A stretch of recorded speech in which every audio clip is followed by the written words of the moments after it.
¿Aló? Bueno, buenas tardes a todos. Entonces vamos a aprovechar el tiempo y el muy selecto grupo de panelistas que tenemos acá. Y yo quisiera comenzar con la doctora María Rosario, en vista de lo que hemos visto en el caso mexicano y lo que se ha planteado por parte del viceministro sobre el tema de Colombia. ¿Por qué no nos ayuda usted a contextualizar lo que se dijo en el Plan Nacional de Desarrollo, que es como en cierta manera la hoja de ruta de eso, para después entrar a otros temas? Pero ese sería como arrancar del contexto del plan, si le parece. Muy buenas tardes, un saludo a todos, de manera especial al doctor Alejandro Martínez por la invitación, al viceministro, al director de ADG y a los demás panelistas que acompañan.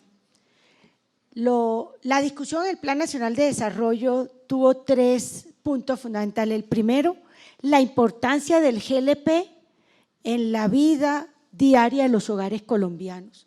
La gran mayoría de nosotros que recorremos este país vemos cómo una de las quejas es el alto costo del cilindro en las zonas apartadas, en las zonas lejanas. Y por eso en el artículo 293 del Plan de Desarrollo quedaba estipulada prioridad en la promoción y expansión de redes de GLP, previendo no solo concepto de eficiencia, sino también NBI a zonas lejanas, zonas apartadas, para que los colombianos tuvieran un acceso importante al mismo. Y segundo, que era un compromiso de campaña del presidente Iván Duque, poder cubrir al menos el 60% del país con la cobertura del gas. El gas nos lo piden, ya sea natural o GLP, a lo largo y ancho del país, entre otras cosas, por el tema ambiental, por el tema de salud y también por el tema de costo. Definitivamente para el hogar colombiano es uno de los más importantes apuestas desde el punto de vista de la canasta. Pero hubo otra discusión. Hoy el 90% de los hogares de estratos 1 y 2 tienen acceso al GLP, son usuarios, son consumidores. En el caso de gas natural es menos la participación, pero también es cercana al 50%. En volumen, por supuesto, gas natural es mucho mayor que en cantidad de usuarios de GLP. Entonces, el primer tema en el plan de desarrollo era poder asegurar un mayor acceso de un combustible que estaban pidiendo los hogares colombianos y donde el país tenía las posibilidades de ampliar su oferta. Pero el segundo tema importante que nosotros discutimos era el tema de promover no solo la distribución a través de pipetas, sino a través de redes. ¿Cómo podíamos montar pequeñas plantas en diferentes regiones del país que facilitara también la provisión de redes? Y por eso en el presupuesto general de la Nación queda previsto recursos precisamente para la expansión de redes y en las bases del Plan Nacional de Desarrollo queda previsto también, que le toca ya reglamentarla al gobierno, queda prevista la política de promover la expansión de redes de GLP. Y hubo un tercer tema también importante que es el tema de focalización de subsidios, porque en el presupuesto del 2019 hay 2.900.000 millones de pesos para subsidios, de los cuales aproximadamente unos 800.000 millones tienen que ver con GLP en sus diferentes modalidades, tanto en conexión como los diferentes servicios. Pero ya para el presupuesto 2020 hay una reducción significativa de los subsidios de energía y gas que caen a 1.3 billones de pesos. Ahí exige, por supuesto, una mayor revisión del tema. ¿Y qué nos preocupa en los subsidios? Nos preocupa que haya usuarios con doble beneficio de subsidio. Por un lado, porque se los pueda proveer, si es usuario de gas natural, pues que no lo vaya a tener también de gas de LP. Y si es por el otro lado, a través de que pronto Ecopetrol lo pueda tener. Entonces, un ejercicio serio de focalización de subsidio es una de las preocupaciones que teníamos. Y un tercer tema, revisando un poco la información, a mí me queda la gran preocupación del rol de Ecopetrol en todos estos temas, porque en el caso de la producción colombiana de gas GLP, nosotros tenemos que el 70% depende de Ecopetrol. Y hace muy poco, hace unos meses, recuerdo que se vivió un momento crítico en el sector porque estaba de si Ecopetrol iba o no iba a tener una mayor oferta para el mercado. Y me preocupa ya ese mayor crecimiento de las importaciones.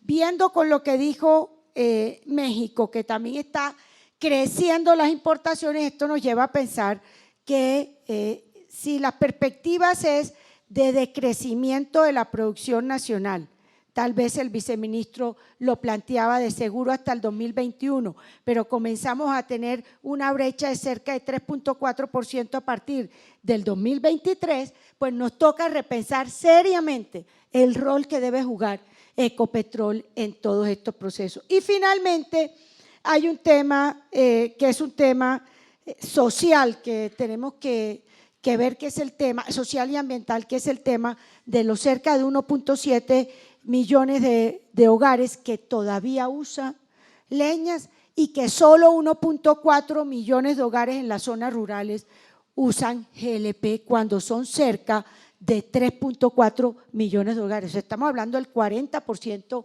no más que está usando gas para sus labores diarias.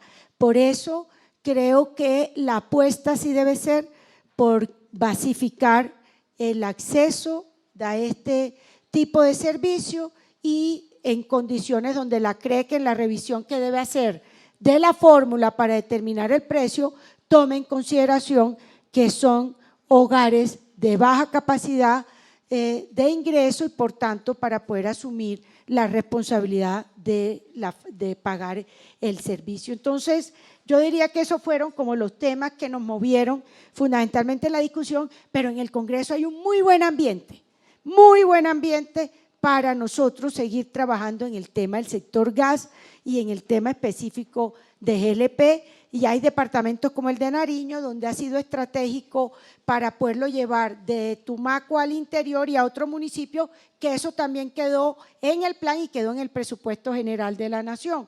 Y como ellos, pues hay unas zonas que están demandando algo similar. El viceministro habló de las prioridades de los 5 departamentos, pero La Mojana, de Sucre, Bolívar y Córdoba lo están pidiendo, lo está pidiendo el Amazonas, por supuesto los otros departamentos de frontera. Yo dejaría esta primera reflexión en esos puntos que fueron los que nos movieron en las discusiones del plan. Listo, muchas gracias, senadora. Bueno, entonces yo creo que es inevitable darle la palabra al doctor Pedro Manrique, y yo quisiera preguntarle a Pedro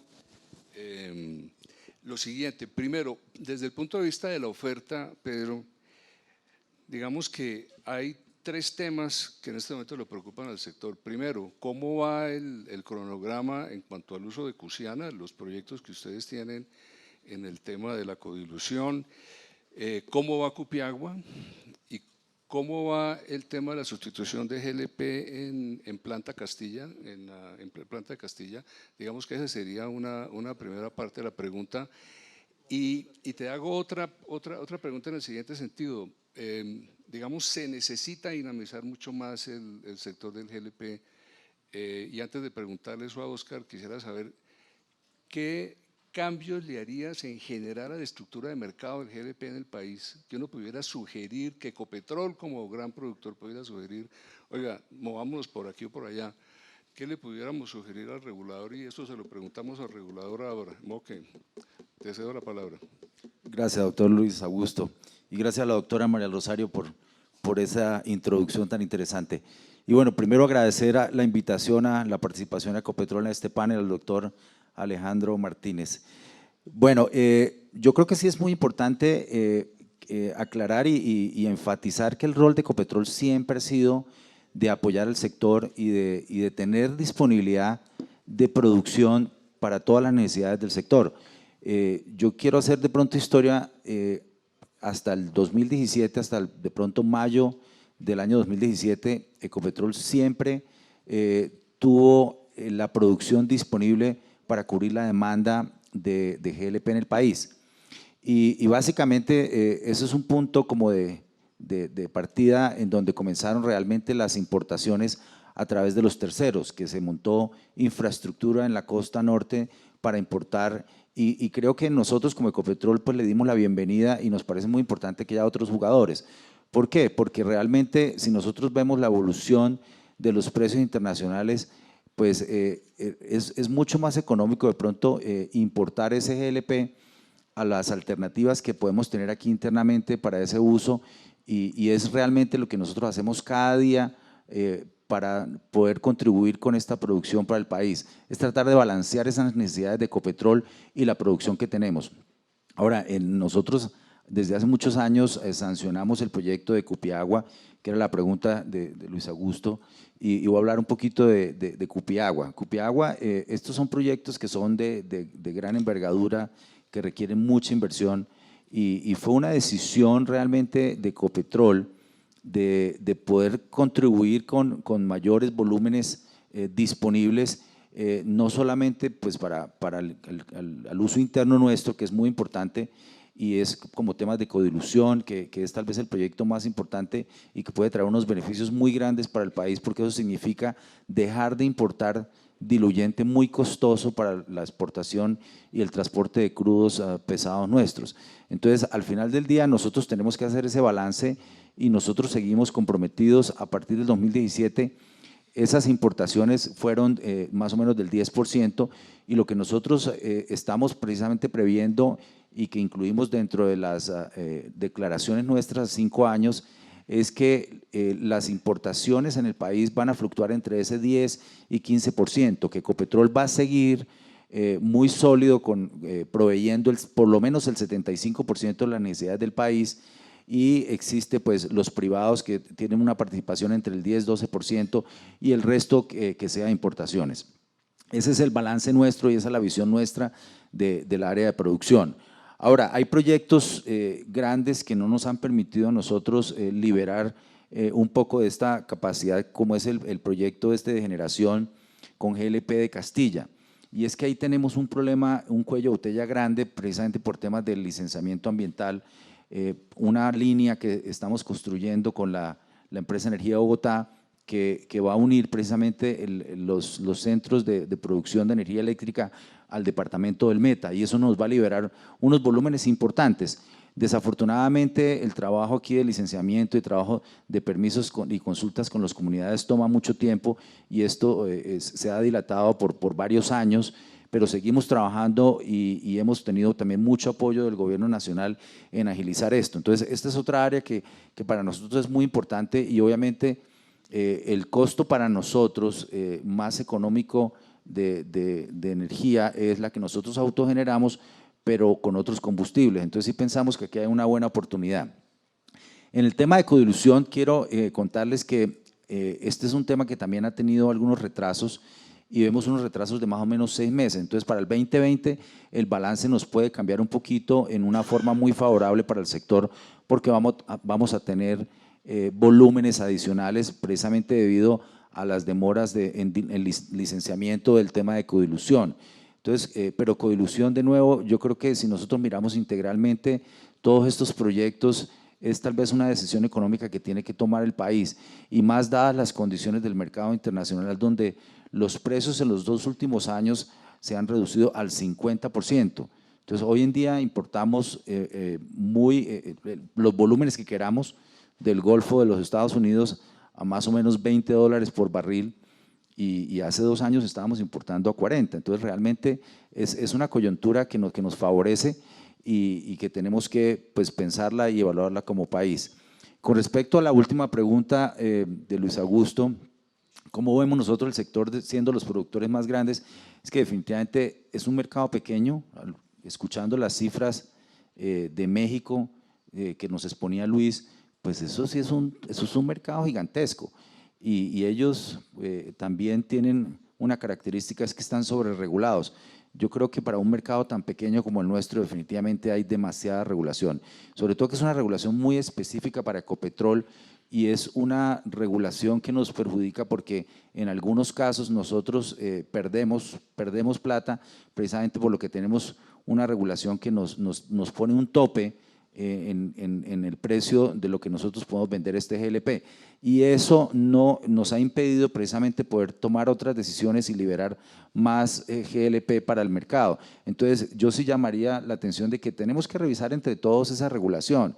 Esa regulación, nosotros con la regulación existente, si no cumplimos con las OPCs, que son otro problema que no nos permite desarrollar un mercado a largo plazo, y que nosotros hemos propuesto por lo menos que haya un mercado de contratos a 3 años para poder desarrollar mejor y darle estabilidad al sector, nosotros tenemos unas multas, pero también, como ustedes saben, esta regulación va un poquito en contravía de la operación natural de las plantas de refinación nuestras, que producen, como lo dijo el viceministro, el 40% del GLP en Colombia viene de las 2 plantas de refinación, que es la de Barrancabermeja y la de Cartagena. Entonces, Barrancabermeja es una refinadora que tiene muchas unidades y como en todas estas plantas siempre hay mantenimientos programados, hay salidas no programadas, y eso nos cambia el balance del GLP, y cada vez que se nos cambia el balance de GLP, pues tenemos una multa que está dada por regulación, y eso pues no nos permite a nosotros operar efectivamente y eficientemente. Entonces yo sí pienso que pues es la oportunidad para expresar esto que se lo hemos dicho a la Comisión de Regulación en muchas formas, y hemos planteado cosas muy concretas. Hemos planteado precisamente que haya libertad de contratación para que podamos hacer esos contratos de largo plazo, para que todos los que hagan inversiones en el sector de GLP puedan tener esa seguridad de ese combustible que es fundamental pues, para el país. Muchas gracias. Pero, mejor dicho, la regulación que hay hoy no incentiva para que ustedes pongan más volumen en el mercado. ¿Uno pudiera concluir eso? Es difícil porque, como lo dije, en algunas oportunidades nosotros nos pone que la economía en rojo, ¿sí? Entonces, nosotros como Ecopetrol, pues básicamente las decisiones tienen que ser económicas, y sin embargo hacemos unos grandes esfuerzos precisamente porque nosotros tenemos que pues asegurar que esos compromisos que nosotros hacemos a través de la OPC se cumplan, y lo hemos hecho hasta ahora. Pedro, antes de pasarle la palabra al doctor Muñoz, en el pasado Ecopetrol participó muchísimo en programas sociales, Gas para el Campo, se involucró en una serie de iniciativas, y ahora que tenemos entre 1 millón y 1.600.000 familias cocinando con leña, pues uno de pronto quisiera saber si ver algo de eso, algún tipo de programa de los muchos que ustedes hacen, donde aflore esa responsabilidad empresarial que siempre han tenido, pudiera ser posible. ¿Algún apoyo en ese sentido? Sí, Luis Augusto, definitivamente nosotros a través de la Vicepresidencia de Desarrollo Sostenible, nosotros manejamos algunos proyectos precisamente para apoyar a aquellas regiones que lo necesitan, sobre todo aquellas áreas donde nosotros tenemos operaciones y que nos ayuden a trabajar con las comunidades. Eso es un tema que podemos revisar. El otro tema pues es que a raíz de la democratización de las acciones de Ecopetrol, pues Ecopetrol tiene 400.000 accionistas privados, y a través de los fondos de pensiones llegamos a 16 millones de colombianos. Entonces nosotros nos cambió, a través de la ley no podemos subsidiar ningún negocio. Entonces las decisiones que tenemos que tomar son decisiones económicas, y esa es la forma como nosotros tenemos que comportarnos como funcionarios de Ecopetrol. Pero de nuevo hay espacio para que Ecopetrol participe, y lo ha hecho en el pasado con algunos programas de gobierno, y obviamente pues esto puede ser un área que puede ser muy interesante y nos puede ayudar precisamente a llegar a aquellos sitios alejados en donde hay problemas con las comunidades, y que nos puede permitir mejorar el ambiente precisamente para desarrollar nuestra función empresarial. Bueno, doctor Oscar, entonces que usted tiene una regulación muy grande para un mercado tan chiquito, entonces ¿cómo hacemos ahí para que haya más oferta, para que haya más gente? Porque siguen los mismos de siempre, pues. Bueno, muy buenas tardes a todos. Doctor Alejandro, muchas gracias por la invitación, y que siempre acompañándole. Y un saludo a todos, a la senadora, al viceministro, nuestro amigo de México, al doctor Manrique, a Adrián, a todos. La CRE siempre, es decir, si de todo lo que maneja la CREC, el único que no está regulado en toda la cadena es el GLP. Si miramos la energía eléctrica, el D y el C, tiene regulación. El gas natural en la distribución y comercialización tiene regulación. El GLP no lo tiene, los combustibles líquidos, el mayorista y el mayorista tiene comercialización. Entonces es un mercado muy libre, muy abierto. Dependemos de un gran productor, Ecopetrol, de un 90% que teníamos hace unos años, ya vamos en el 70-75%, debido a que él ha tenido otras necesidades para eso, pero la regulación siempre ha estado abierta a lo del GLP. Cuando han ocurrido momentos que se han necesitado GLP, hemos tomado decisiones rápidas, no recuerdo en qué año, 2016, o en el 2016 colocamos precio de GLP a precio de gas natural, porque Ecopetrol lo necesitaba en su momento, y se sacó y no salieron las cantidades que estábamos esperando. Entonces siempre con Ecopetrol estamos, sin embargo, estamos mirando, a mediano plazo vemos que con la entrada de Cupiagua nos va a ayudar mucho en las proyecciones que tenemos para el año 2020. Ya saben que hay una aprobación para que Cupiagua empiece su estabilización de estos líquidos, que lo llamamos comisionamiento, eso va por unos 2 meses. Esperamos que salga ahora en septiembre, me decía el doctor Manrique que pronto ahora en septiembre vamos a tener Cupiagua suficiente y luego ya iremos con un nuevo precio para una nueva fuente, es decir que para una nueva OPC habrá un nuevo precio de Cupiagua. Y para diciembre o en enero, para la OPC de enero tendremos ya 6 fuentes, fuera de las 5 que hay tendríamos a Cupiagua. Con el retraso que ellos tienen en la codilución, para los problemas de codilución, entonces vamos a alargar el corte que mostraba el viceministro de cuando empezaban las importaciones, estamos hablando de marzo, abril del 20, el doctor Manrique me dice que puede atrasar 3 o 4 meses más, entonces estaríamos para ahí para junio, y tendremos que mirar hacia dónde va, pero la regulación ha sido abierta. Ecopetrol ha podido importar y ha tenido la importación en su momento, en el cual es al precio libre y tiene un cargo por todos sus gastos más una ganancia. Mientras para los importadores privados ha sido abierta, una regulación abierta, arrancó un primer grupo, a ellos se les colaboró mucho al principio mientras conocían, ha podido importar bien y ha sostenido la falta que ha existido de GLP. Hay otro importador que ya entró, ya está también en el mercado, entonces vemos que en ese punto de importaciones sí está muy abierta la regulación. En lo de los precios, pues vamos a ver con una nueva método. Primero vamos a salir con el precio nuevo de Cupiagua, estamos mirando a ver qué alternativas hay, qué cosas estamos analizando muy bien y saldremos con una nueva metodología de comercialización mayorista, a ver cómo podemos de pronto incentivar o ver dónde más hay producción de GLP. Pero digamos, en el caso de los OPCs, ustedes de pronto pensarían en que para que el mercado tenga señales de más largo plazo, uno pudiera extender esas OPCs. Yo no sé si eso es un clamor general, pero lo ven posible. Y lo que dice el doctor Manrique, lo que pasa es que el tarde no sé si fue explícito, no es que, oiga, si yo tengo más producción, de pronto no la pongo en el mercado porque me la castigan por precio, y eso pues realmente es algo que no debería pasar, máximo cuando estamos en un mercado con déficit. Pero en eso ya la hemos corregido. Ahora ¿Sí? para Cupiagua, ustedes nos pidieron de que fuera de que les diéramos el precio ahora por la puesta a punto de la planta. Se tomó un precio igual a Cusiana porque está ahí, pero dijo que si en caso de que saliera una OPC o salieran cantidades, no le aplicáramos el 50%, lo cual fue aprobado. De que nosotros también estamos abiertos a nuestra cosa. Lo de las OPC es muy discutible.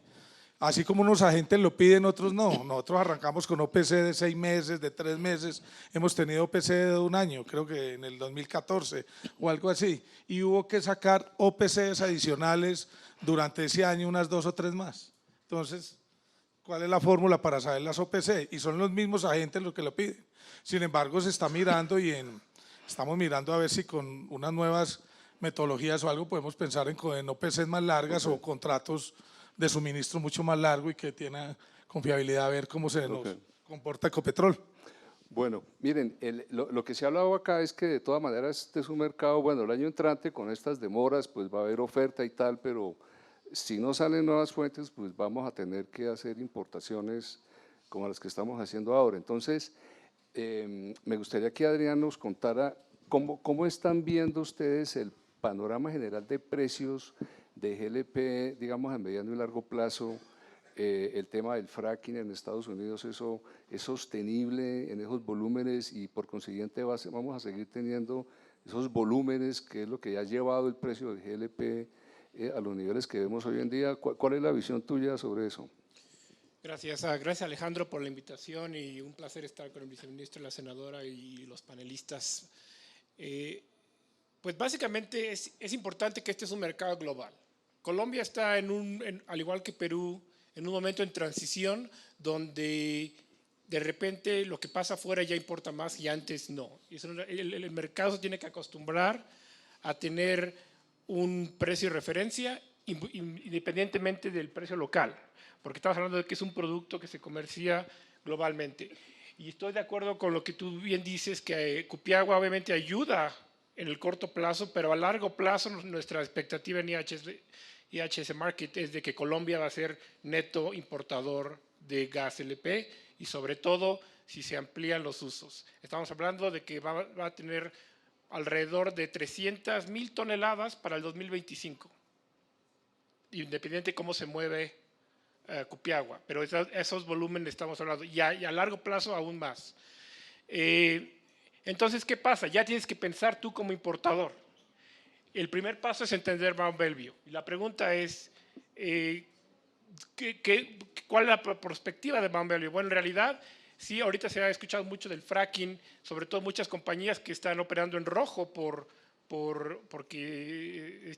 tomaron demasiada deuda, pero eso curiosamente no crea riesgo en cuanto a la producción. De hecho, hace que la producción sea mucho más marcada. ¿Por qué? Porque están tan endeudadas que tienen que vender todo y tienen que producir a todo lo que puedan, y si quiebran, pues es minimizar con lo que quebraron. Entonces realmente les las forza a ponerle el precio al acelerador, digo, el pie al acelerador. Y otro factor, nosotros hacemos el estudio de todos los campos pozo por pozo. Y en el caso del Permian, por ejemplo, tenemos que 3/5 partes de los pozos del Permian tienen un break-even de $45 o menos. Entonces, mientras nos mantengamos arriba de $45, estamos bien. Y aún, como les comenté, aún cuando estuviéramos menor de $45, como tiene la presión de pagar las deudas, todavía siguen produciendo para hacer el cash flow. Entonces, en ese aspecto, el monstruo viene. Y de hecho, ya se habla de Estados Unidos como el dominante del mercado. Permian, por ejemplo, apenas está a la mitad de su crecimiento.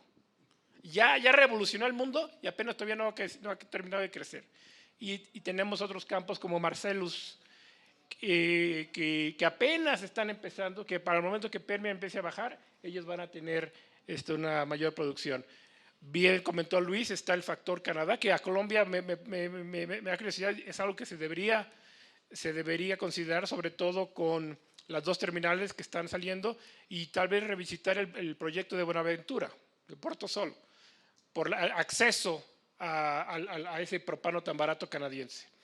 Entonces, ya se tiene que pensar en un factor mundial. No puedes pensar solamente en el factor lo que está pasando en tu silo único de país. Obviamente, yo soy de la idea de que los distribuidores de gas LP tienen que vender todo el gas que puedan. Todo el gas que puedan no significa todo el gas que tengan. O sea, si tú encuentras mercados y para suplirlos tienes que importar, pero aún así ganas dinero, tú lo vas a hacer ese negocio. Pero está muy enfocado en lo que hay en el país, por obvias razones. Pero mi punto es que lo que hace, por ejemplo, Gasnova, que me parece maravilloso, es que, y apoyado por el gobierno, y como bien lo mencionó el viceministro, tú estás impulsando nuevos usos como el autogás, a pesar de que la perspectiva de producción nacional no te dice que no. Entonces, en ese aspecto hay que pensar a futuro, independientemente de lo que te diga la producción nacional. Vemos en el caso de México, otra cosa, vamos a hablar un poquito más de la región. ¿Qué pasa? Hay mucho producto de Estados Unidos. En realidad la región toda está creciendo en producción, menos 2 países que son Venezuela y México. Brasil está creciendo muchísimo, importan 2.4 millones de toneladas al año, pero nuestra perspectiva es de que van a importar muchísimo menos para el 2030. Entonces, eso libera más gas LP, independientemente de lo que pasa en Estados Unidos. Argentina, independientemente de lo que pasa con la política, que es bastante complicado, nuestra perspectiva es que van a tener 500,000 toneladas más disponibles para exportar. Entonces, es un mercado global y uno tiene que ir pensando cómo se va acomodando. No podemos esperar a lo que pase con Cupiagua para ver si se va a desarrollar la terminal de importación, ya sea del Pacífico o en Cartagena o donde sea, para Colombia, porque eso te limita el crecimiento de una industria que es muy importante para finalizar, es que alguien va a consumir el gas LP. Acuérdense que nadie hace un hoyo para sacar propano y butano. Eso se va a crear de alguna manera porque es consecuencia de otra actividad. Entonces, ustedes y todos nosotros en Latinoamérica tenemos que decidir, ¿vamos a hacer nosotros? ¿Ok? ¿Pero cómo? Si nos quita el mercado residencial, el gas natural, que no son competencia, entonces abrimos nuevos mercados, petroquímico, autogás. O sea, la industria, lo que les quiero decir es la industria del gas LP es resiliente, porque los usos existen y siempre va a haber disponible. Ecopetrol no puede operar sin producir gas LP. Y de la misma manera Estados Unidos no puede operar ni producir petróleo ni gas sin producir gas LP. Entonces, el mercado da para más y es importante que estas conversaciones que están teniendo justamente de cómo crecer el mercado, posiblemente hasta petroquímico, que sería un monumento impresionante porque una planta de PDH consume 500,000 toneladas al año, que doblaría el consumo de Colombia, una planta petroquímica. ¿Pero por qué no? Porque si existe la demanda, ayer estaba viendo las Coca-Colas de vidrio, que lo que nosotros estamos en la industria, dice, aquí no hay plantas de PDH, aquí no hay, todavía estamos utilizando vidrio.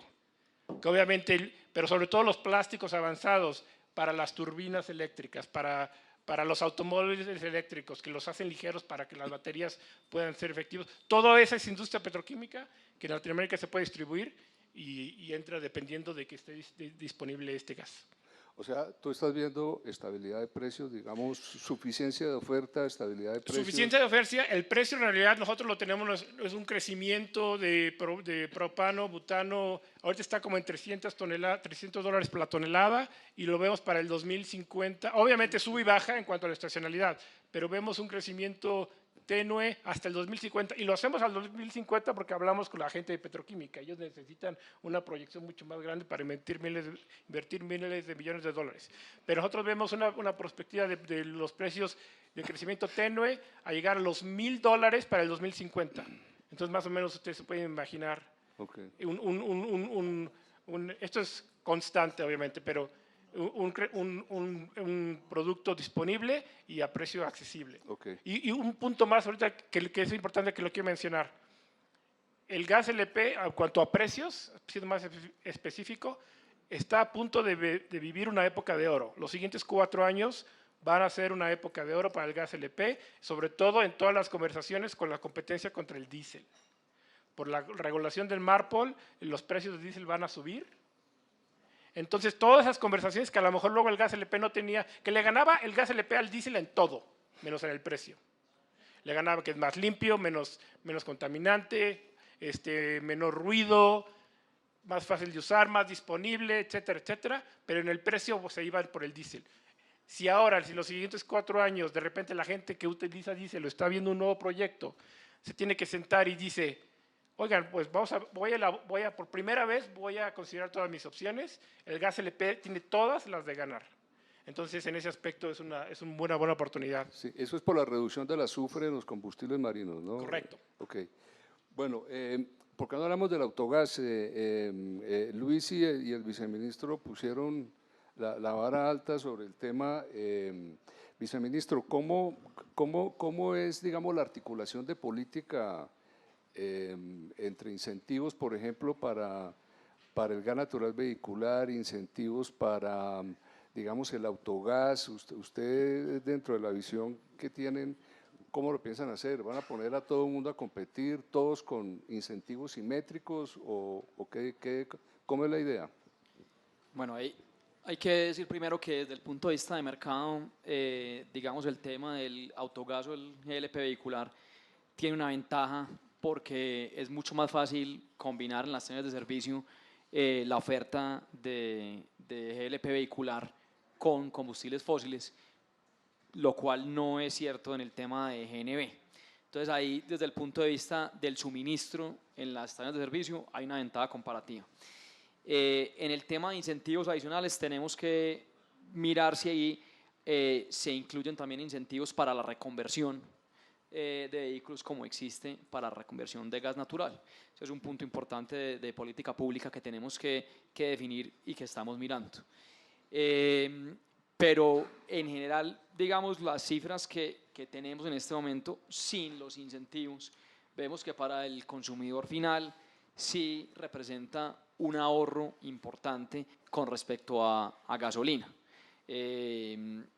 Lo que vemos es que, por ejemplo, un vehículo que consume 6 galones al día, un vehículo, digamos, de trabajo, el equivalente en GLP serían 7 galones, pero cuando uno va al precio o al gasto por mes, ve que en gasolina hoy pasaría de más o menos 1,5 millones de pesos a 1,100,000 en GLP. Entonces sí hay un incentivo ya económico hoy muy claro, y si a eso le sumamos, digamos, el retorno, que es bastante rápido a esa inversión, creemos que puede ser competitivo así no haya incentivos adicionales tributarios. Es decir, usted ve compitiendo a todo el mundo, el vehicular, el autogás, El GNB. el eléctrico, todos, y el usuario escoge. Pues, Y el usuario puede escoger, de acuerdo. Sí, claro, el biodiesel que está hoy en la mezcla del combustible fósil, que ya se incrementó esa mezcla, senadora, pero ahí ya entra, digamos, en competencia. Y hay un punto importante que mencionaron ahora. Si digamos que la perspectiva es de ser importadores netos, pues digamos que los precios deberían moverse también en ese sentido, que es un tema que lo estamos buscando también en este momento en combustibles líquidos, en donde hemos estado moviendo hacia la paridad con el marcador internacional, pues para que pueda haber competencia sin ningún problema y puedan entrar otros agentes de mercado a competir con existentes. Bueno, Luis, en México, ¿cómo les ha ido con el autogás? ¿Hay algún plan de incentivos para el uso de autogás? ¿Cómo es el tema allá? Bueno, en México no hay ni un solo incentivo por parte del gobierno para el gas LP en el autogás. No hay ni uno. Sin embargo, lo que sí tenemos es un factor de éxito muy importante que yo se los recomiendo también aquí, se llama infraestructura. Lo que necesitamos es infraestructura. Lo que necesita nuestro público consumidor que se convierte a gas LP es un lugar donde cargar, tomando en cuenta la autonomía que tiene el vehículo a la hora que se hace la conversión. Entonces, en México, como ustedes vieron, tenemos más de 3,500 estaciones donde se puede cargar gas LP. Comparada con las 12,000 estaciones de gasolina, pues sí, son muy poquitas, pero el tipo de vehículo que se convierte en México es el vehículo de uso intensivo, donde realmente tiene un retorno a la hora de hacer la inversión del equipo. Estamos hablando de transporte público y flotillas, taxis. Eso es lo que se convierte. Entonces, no necesitamos convertir todo el país, necesitamos convertir los de uso intensivo, que además son los que provocan el 60% de la contaminación en las grandes ciudades, porque nuestros vehículos los estamos utilizando 50 kilómetros.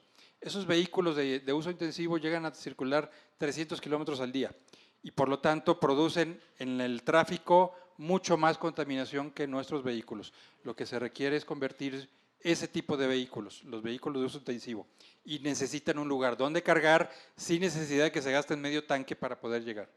Y entonces volvemos a hablar del tema de qué apoyo del gobierno se requiere, porque estamos muy claros que el gobierno no va a poner el dinero, no va a poner un peso y no necesita, de hecho, poner un peso, y sobre todo pensando en el gran diferencial de precio que existe en este instante entre el gas LP y la gasolina y hasta el mismo diésel. Entonces, si ya existe un incentivo económico, lo que necesitamos son empresarios que quieran invertir, y créanme, los empresarios sí quieren invertir. Lo único que necesitan es esa certidumbre de que van a tener un retorno en su inversión.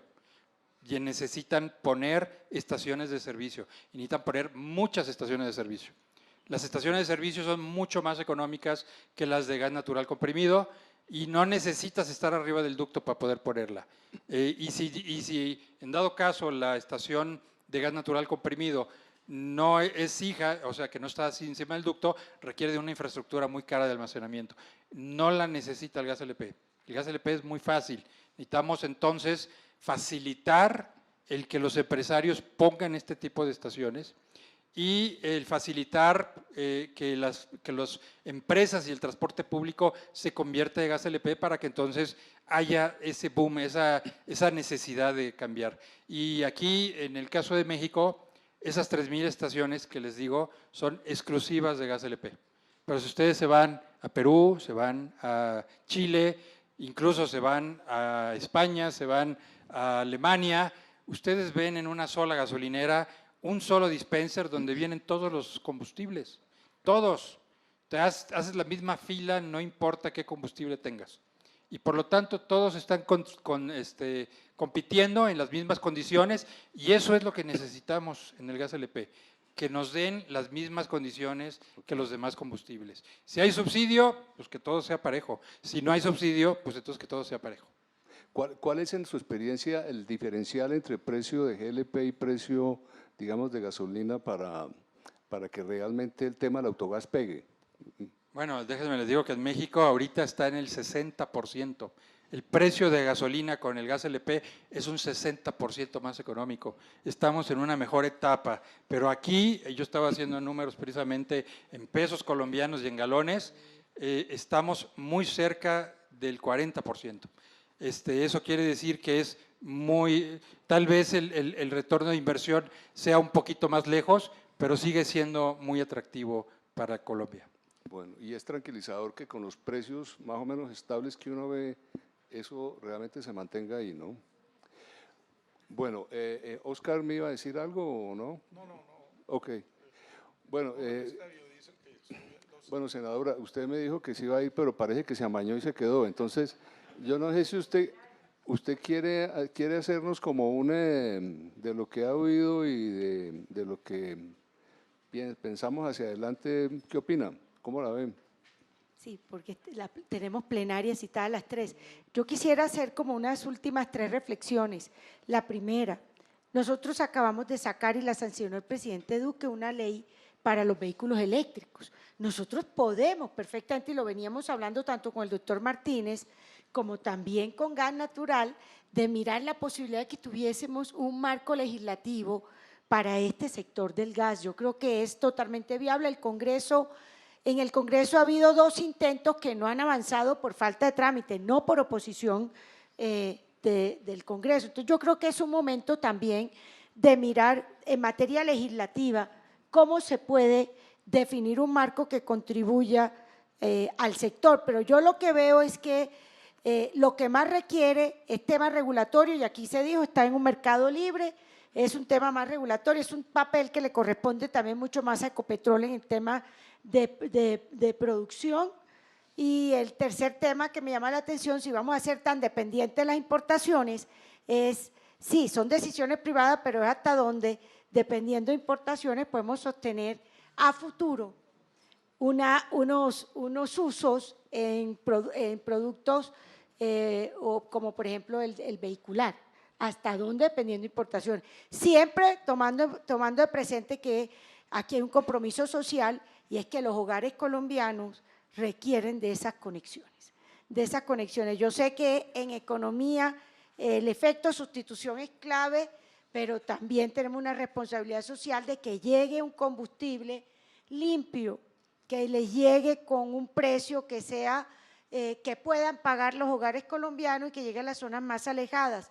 No veo fácil algunas redes que no sea de GLP en muchas de estas zonas. Entonces, veo, por lo que acabo de escuchar, un ambiente muy favorable para la industria del GLP en Colombia, a pesar de las importaciones que se acaban de plantear aquí, que pueden ser cercanas a las 300.000 toneladas a partir del año 2025, lo cual muestra que el gobierno nacional debe tener una política, doctor Diego, de incentivo de esta industria, que no necesariamente es subsidio, porque lo que sí no hay, y les digo, va a ser presupuesto para aumentar los precios de los subsidios de energía y gas.